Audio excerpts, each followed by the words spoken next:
let me know if you can hear me. That'd be sick. And then we'll make a start. But yeah, I guess give a little introduction. We're here in Leger for this up and coming round of the World Cup. Bear me 2 seconds. So yeah, here for Leger World Cup. It's a funny one actually, because even though it's not, no one on the team is from Morzine, Leger area kind of thing, it kind of feels like our home race. It's where the team is based. We provide all our riders with a chalet here for the summer, so they can have a place to come, stay, train from in between the races, and yeah, generally have a good time and work on the skills, go faster. All part of the development process, really. So yeah, that is also especially beneficial for some of the younger riders we've got coming from Australia and New Zealand. So for them to have that base, it saves them so much money and time and team budget, getting them to and from the races. So yeah, and I mean, who wouldn't want to call this home for the summer? So yeah, I guess that also brings on to our next point, which is, I'll try not to fall as I walk down this grass bank show you, but yeah, this is the Union pits for the weekend here in Leger, and we're actually in the garden of the Atherton team. So yeah, big shout out to those guys for letting us have this pit space. We were supposed to be some way all the way up that hill there, which is pretty bonkers, given the circumstances, with no shuttle in place.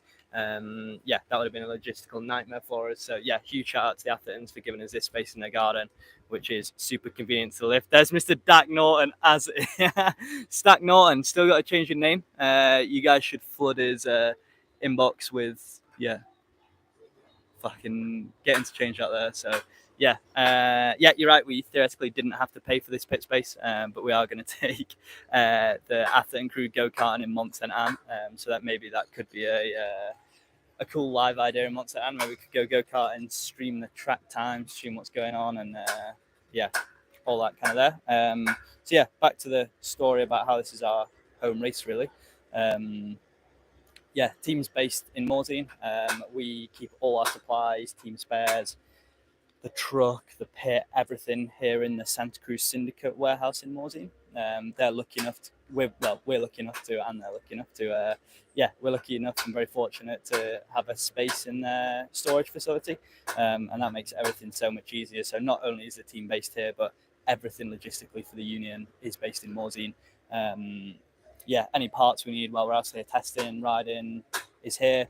It's a space for me and Josh, the other mechanic, to come build the bikes, use their workshop in the off season, so we can get new bikes out to riders, new product, things to try. So yeah, another huge shout out to those guys for giving us that space, making us so welcome. We even got our own set of keys there. I don't know why they were stupid enough to do that, but yeah, we have entrance to their facilities to make the most of it, really. So yeah, I guess, yeah, having this pit space is really cool. It's saved the team a lot of money for a pit space that would be unusable given the circumstances. I measured it on Google Maps, and I think we're close to 2 kilometers away from the track again. So yeah, even though Andorra was bad enough, at least there was a shuttle there, so we'd have had to self-shuttle, and yeah, it'd have been a logistical nightmare basically. So see how we go. Chris is the man. Chris, he's just come down from his qualifying run. How's the track, Chris? How did it go? I know you had a little bit of a crash at Split 2, but nothing too bad. You seem okay. How was the track and everything? Yeah, the track was a bit more loose since the practice we had, but yeah, I just didn't expect it to be that soft, so my bar just closed in a turn and fell on the ground, but all good. I'm still protected, so can still race tomorrow and give it all. Yeah, see how we go. But so I guess from your first practice this morning, the lines changed quite a lot, did they? As like all the elite riders went on, did you change your lines much throughout the day, or stick to where you originally were and just trust the ruts and catches and stuff? Well, I tried to keep my lines. I might try some different ones tomorrow morning to see what could work better. Like, because the track was a bit pretty more loose since the practice, so might be good to change some lines, some points, but we'll see tomorrow. And there's a question coming: favorite part of the track? Which bit's the favorite? Ooh, hard. Well, I think I like the whole track, Yeah. honestly, because it's all the way full speed, full sand. So I like the whole track. Your style. And then yeah, Chris's final run is tomorrow. We'll be posting the time for that. So yeah, make sure to keep in the loop there and yeah, see how he goes on. Yeah, just show you kind of what's going on in the pit, kind of thing. And another question about the track actually. Let's get that loaded up. Did they mail out that deaf left-hander? Yes, I think they did do. I think so. There was an unfortunate crash today, which forced that change. I don't know the exact details of that, but yeah, see how that goes. And yeah, I guess Chris's track preview is up from yesterday. So if anyone isn't familiar with the track, they can go onto the Vital YouTube. Little shameless plug there, but yeah, there you go. Go onto Vital YouTube, check out his GoPro run, and see how the track is, the lines, the features, that kind of thing. And yeah, for me anyway, I think it is one of the best tracks of the year. And then yeah, adding in the crowds with that, it's going to be yeah, it's a firm favourite of ours, and yeah, I know a lot of other people as well. So yeah, I'll give you a little tour of what's going on in the pit now. I know someone wanted to see the graffiti walls, so here we go. We are condensed on the pit front. We would normally have 3 of these tents, but since we're squatting in someone's back garden, we did minimise the pit setup. But yeah, definitely the best of a bad situation there, and yeah, super grateful for that. And yeah, they've saved our asses, so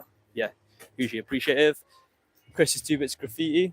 Anyone doesn't know, Chris's side hustle is graffiti artist, all legally, of course. But yeah, Industry 9 one there that he did, and the Fox Head. So yeah, pretty sick. Josh working away here in the stand with what looks like a 25% of a downhill bike. But yeah, full rebuild going down that. I know we've had a little frame mishap, front end mishap. So yeah, he's just swapping that rapidly before we go back at the end of the day. So yeah, ready for practice in the morning. But yeah, those things happen. It's like, fuck, it wasn't even on track when it broke. It was in the stand, just an unfortunate thread mishap. He didn't cross-thread it for anyone before they comment that. But yeah, unfortunate unthreaded mishap, which means we need to put this said new front end on. But yeah, luckily we've got the spares ready to go. So yeah, for someone as good as Josh, it's probably a, I don't know, 20-minute job. Any longer, he's getting the cut. Special guest back as well, Yuki, Union OG member. You've just been up on track for Chris's quali. Do you want to explain the logistical difficulty of getting back down there, just to give everyone a bit more of an insight? It's a bit too early, but yeah, I was literally told just to walk down with all my gear to the gondola, and it's a pretty long walk. But what to do? Stop walking. Nothing with a man with those calves can't do it, Yuki. Yeah. Well earned beer, yeah. Yeah, I will have one beer now to calm down, and then yeah, we'll see. Now it was a shit show. No one really knows how we get down. They just told us to walk, so we're walking. There should be a van, but yeah, it is what it is. I'm here now. That's it. He's here now. Want to work on. Good one with Yuki. He's owns a suspension service centre in Sweden, specialising in Öland. So it's cool having him here, delving into his knowledge. And there's the beer that he's just cracked open, actually. So yeah, there we go. If we get another 10 likes on this, he'll skull one live on video. So down it for everyone to see. So get those likes flooding in. But yeah, Yuki has a suspension service centre in Sweden, specialising in Öland. So it's cool to tap into that knowledge. And yeah, especially when it comes to tuning track like this where it's so dry blown out, I feel like setup does make quite a big difference. So yeah, we've been chipping away there and making some adjustments. I've got Frida's bike in the stand here, which we did a full bike check on in Andorra, which you can now see on the YouTube channel as well. But even since then, we've made a few changes specifically for this track and some from Ludenville. So I'll take you through and walk you through those.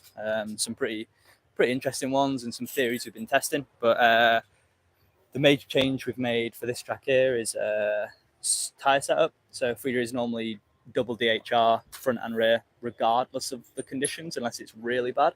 But for here, because it is so loose, dusty and dry, you can see how many wheels we've got on the go here, testing different setups. But yeah, because we're just searching for grip in that loose moon dust, we switched to a shorty on the front, which even though it is Maxxis's wet weather option, we found that it works well in those loose, super dusty, blown out style tracks. So yeah, huge confidence boost for Frida when we did swap to that halfway through the practice session today. But yeah, looks like we're going to continue with that as well. And yeah, I think we're going to get some positive results from there. Another big change, which isn't in the bike check video, it's something we've done since. And there are certain other riders that have done it on the track, and it's something I've personally been doing for a long time. But you can see we now have we've always had the 223mm rotor on the rear, but we've now dropped to a smaller 200mm rotor on the front. The theory here been, I guess, like traditionally, the brake rotor sizing on a bike comes from motorcycles, where engine braking obviously plays a huge factor into the bike slowing down. On a mountain bike, we obviously don't have that. So yeah, front brake's always naturally more powerful. So the theory being that a smaller rotor on the front and a bigger rotor on the back will balance things out a little bit more. And we're also hoping, and yeah, feels like it from testing, that it reduces the pull-in forces under braking on the fork as well. We almost feel like that with the big rotor, and Frida's lighter weight as well, so she doesn't need as much stopping power as some others. But the big rotor on the front under hard braking can almost pull the fork to one side when pulled hard. So yeah, so far so good on that one. It might be something we switch back to, but yeah, pretty interesting, and yeah, cool results from that. And yeah, not claiming we're the first to do that. Other people have been doing it for quite a long time, but yeah, definitely something to be said for it. And you look at the lift queue at any local bike park, and usually everyone's rear rotor will be smoked and the front one is still fresh and silver. So yeah, to me anyway, it makes good sense having the big rotor on the back. So yeah, see how we go on that one. Yeah, Josh applying the frame protection there, getting this one ready. This is Anton Pirion's bike, getting the refresh after an unfortunate mishap, but yeah, all good there. Sorry, I've kind of been ignoring the comments a little bit, been getting carried away talking, but go back to this one. 29er on mullet. Everyone apart from Chris Hauser is running mullet. He's full 29. It's what he's always ridden, didn't want to change. So yeah, could be an interesting off-season switch there. See, testing, try it. But yeah, for now, mid-season, it's not really a change you want to make. So yeah, Chris is the only one that's running full 29, and everyone else is on mullet. Assegai works good in these conditions. It's kind of like a solid all-rounder, really. It's a popular favourite. Everyone else is running it on the front. This is, let me get my facts right, Ollie Davies' bike. And yeah, he's running Assegai front, DHR back. Same as Chris as well, who's just come down from his qualifying. He ran the Assegai, classic Assegai DHR combo as well. Load the chat up. Yeah, Union, third place team in Ludenville. Pretty bonkers. Yeah, kind of lost for words when we saw that one, really. Obviously, we got first two top 10s for Ollie and Anton. That was their first ever top 10. So, yeah, pretty mad that they both got it on the same day. And that, along with Chris's result and Frida's doings, that got us to, P3 team overall at Ludenville, which is pretty bonkers when considering our budget's probably the same size as some of the teams' weekly food budget. Slight exaggeration, but yeah, very small budget team, and yeah, stoked to be able to compete with the big dogs, and fingers crossed we can keep that going. And like a comment just mentioned there, that hopefully that gets us in a good place to be an elite team next year. Where this year we're non-elite, but that just gets being an elite team basically saves a lot of money in terms of entry and pit setup costs, and you also get the prime locations as well. So most of the other elite teams here in Leger are very close to the lift. So having that for a small team with limited staff will make a huge difference going into next year. So yeah, stoked for that to keep going on that and searching for good results, and yeah, making that elite dream come true again. The likes are coming in, so Yuki's gonna have to crack another beer soon. But yeah, if anyone has any team-based questions or questions about the Union program or the Leger venue track, make sure to keep those coming. Size frame for Anton Pirin is XL. I don't know how tall he is in centimeters, but feet he's nudging 6'1". But interestingly, Anton runs, I can't show you now because it's the frame swap is undergoing, but he runs the reach is just headset cups there, but he runs those backwards to shorten the reach. Those cups give an 8mm difference. Just bring the reach in a little bit more, and tuning it for his preferences and style, I guess. He rides quite off the back of the bike, so slightly shorter reach and low front end seems to suit him pretty good. There's no stack Norton going on with Anton Pirion, but yeah, anyone that missed that, Anton got career best last weekend with the Union. He got 10th in Ludenville, so super stoked to make that happen for him. Yeah, looking forward to seeing what he can do. There's definitely some good pedigree with that family, so yeah, keep on building it and try and maximise the potential. More pit going on. Don't know where Chris is. He could be, don't know. Word on the street is he's got a new girlfriend. So he's either, oh no, he's there. He's not with his new girlfriend. But yeah, word on the street is he's got this new girlfriend. So yeah, keep an eye out for that. That could be the new team rumours. Chris has a girlfriend in Leger. Yeah, so I guess that is a good point. In the bike check, we mentioned the weight that we'd added to the bottom of Frida's bike.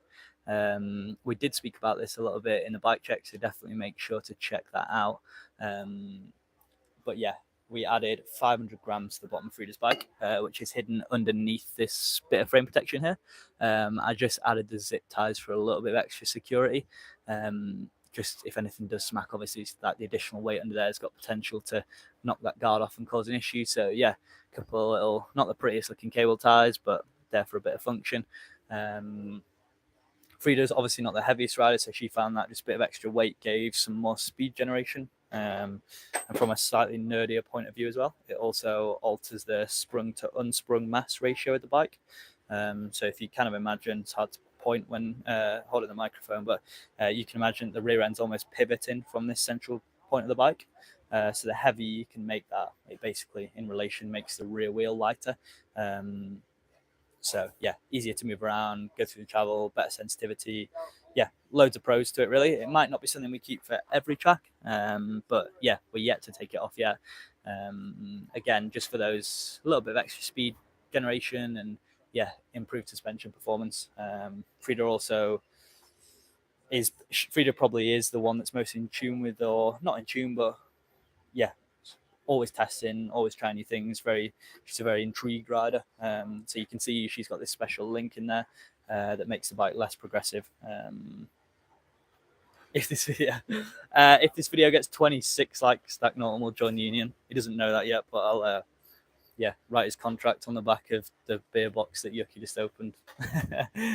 So yeah, one more like and Stack Norton's on the Union. Spread the word.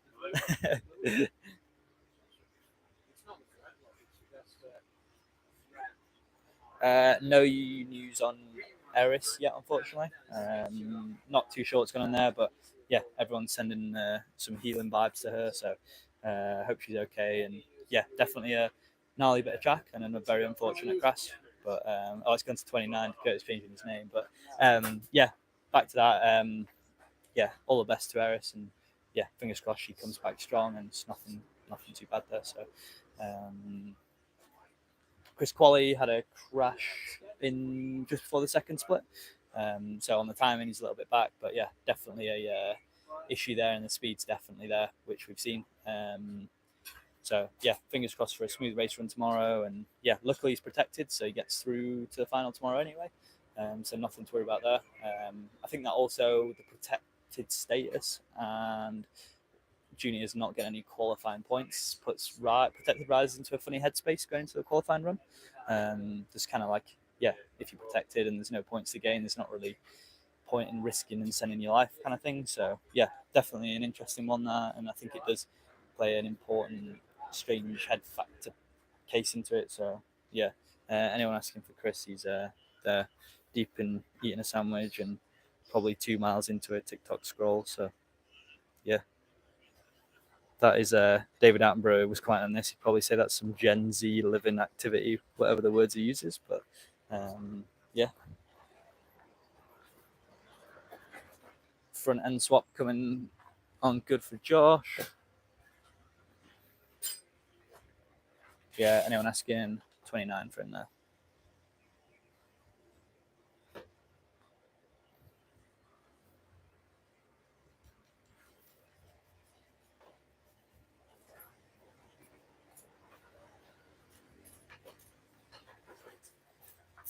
Interesting opinion, but I wouldn't necessarily agree with that. Maybe, investigate setup a little bit on that one if your bike's feeling dead. We've been running DPP linkage for the past 2 years and definitely not getting any of those sensations. So, local service centre or something, or your local yucky could be good in terms of getting that thing feeling active again. Lighter suspension, lighter rebound tunes and compression tunes and stuff can be a good way to liven bikes up. It's often a part of this overlooked suspension tuning, relatively, in terms of mountain biking, relatively cheap upgrade to a bike.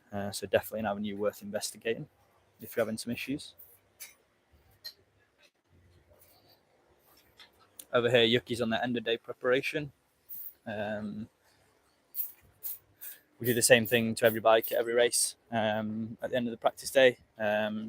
Usually includes wash, shock out to make sure the linkage is moving as it should do. And then, thorough inspection, bolt check, ready for the next day. Good observation there. Frieder is running the ultra tacky Renthal slide-on grip. Got small hands, his main one, but also you also get a really damped feel there. So from the grip, super comfy, no plastic core like you get with the lock-on grip.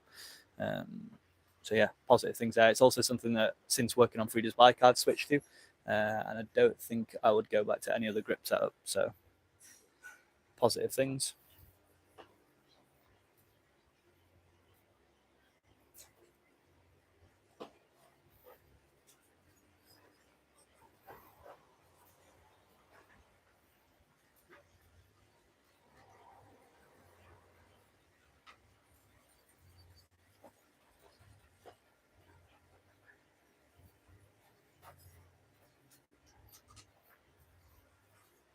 Team handle, all team riders are in day 80 bars. We're in the Brendog bar there. Even though it says 800, everyone's on various different widths.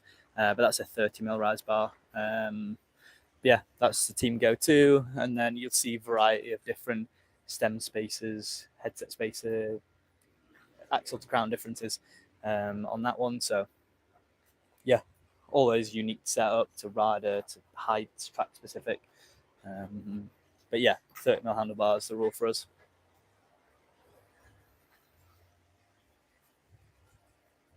Waffle House Touring snowshoe for sure. Going to be full of Waffle House, loads of Walmart shops, and I'm also going to get my first pair of cowboy boots. So look out for those on snowshoe track walk. Me and Peter are also going to US Open, which is super exciting. It's a fun race and super good prize money, and she's definitely got the potential to go good there. So we'll be heading there and looking to do the similar lives there. So if anyone's got any ideas, interesting things you want to see at US Open, then give us a shout and we can try and make that happen.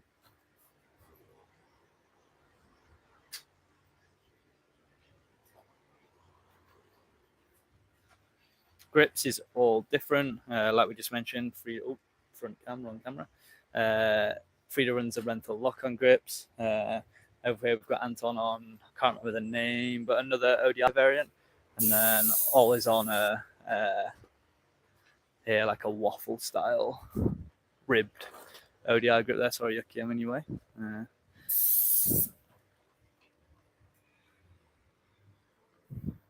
Beautiful Leger again. Definitely is the mecca of European mountain biking. Those woods you can see over there, there's some sensationally good steep tracks in there. So if you know what's in those, what contains in those bad boys. Josh's bike looking more like a frame there, more like a complete frame coming back together.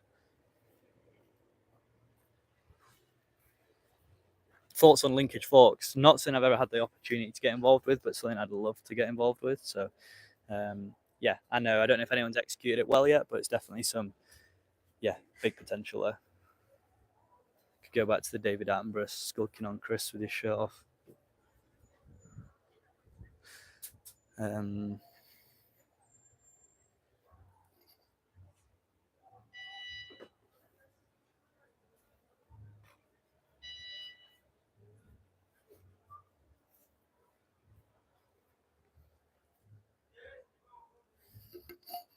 yeah, that's an insight tour into the $50 to barge into the Atherton house.